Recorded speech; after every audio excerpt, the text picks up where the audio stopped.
Hey everybody, it's Brian Shannon from alphatrends.net. Today is Tuesday, the 14th of September, and we're testing this trend line that's been in place since the June low.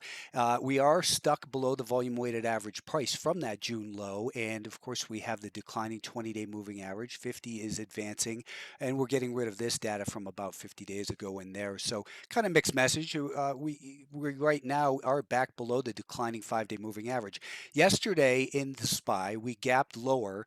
And, risk management is job number one. First, you should be lightening up in front of key events like the PPI, which normally might not mean much to the market, but obviously in an inflationary environment, everyone's hanging on every little piece of inflationary type of data. So you want to lighten up in front of those. And if you didn't, still had things missing long, you should have been stopped out after my rule is the first 5-minute low is violated. Today in these markets, we are now back below the declining 5-day moving average. It doesn't mean sell short. It means that we want to be prepared to sell short. So if we continue to see a little bit of action like this in the next day, I'm not going to short strength. I don't short strength. I sell short weakness after the strength. So it might look like this, for instance.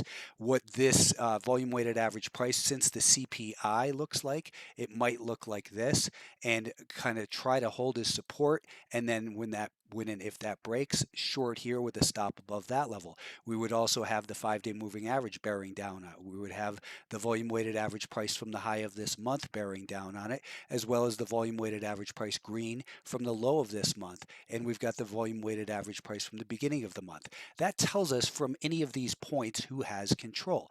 So since the CPI, yeah, we were up a little bit today, but the average price that business was transacted at since that report is about 396, meaning the average participant on the long side is down about $1.40 and the average short is up about $1.40.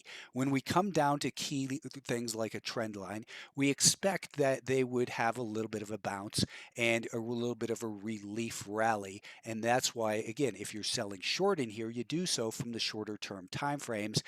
Yesterday, we saw the volume weighted average price from the morning hold as resistance. And today in the NASDAQ, this is the one that I focused on because we came and found the 2-day volume weighted average price right there was an opportunity to sell short. I got short in here in the afternoon, which happened to be the great place to do it just by dumb luck that I didn't short earlier. And I covered as the definition of trend on the short-term time frame changed.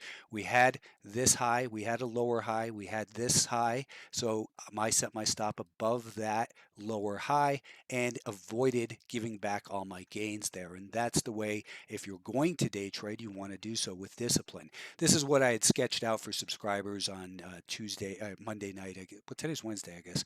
Tuesday night, I sketched that out. This is what I think a bearish scenario would look like if we're to see a little bit of a bounce in here. We've seen this level, of course, that has been prior resistance here a couple times, turned support, and now we're finding buyers there again. But we're below the volume weighted average price from the June low. If we rally up a little bit and then see that this market kind of does what I just outlined in the SPY, and again here on the 10-minute time frame, this is the VWAP since the CPI.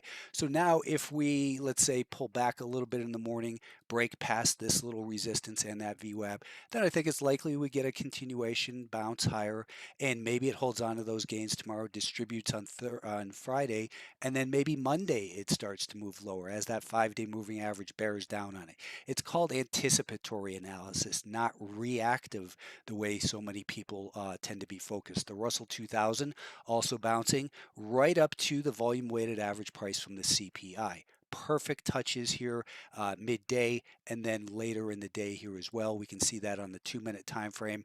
If I go in here and put that's the VWAP since the CPI.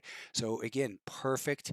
This is where the 2-day volume weighted average price, or the second day, it's not 2 days until the end of the day, comes in handy as far as a place to look to do business, not an automatic place to do business.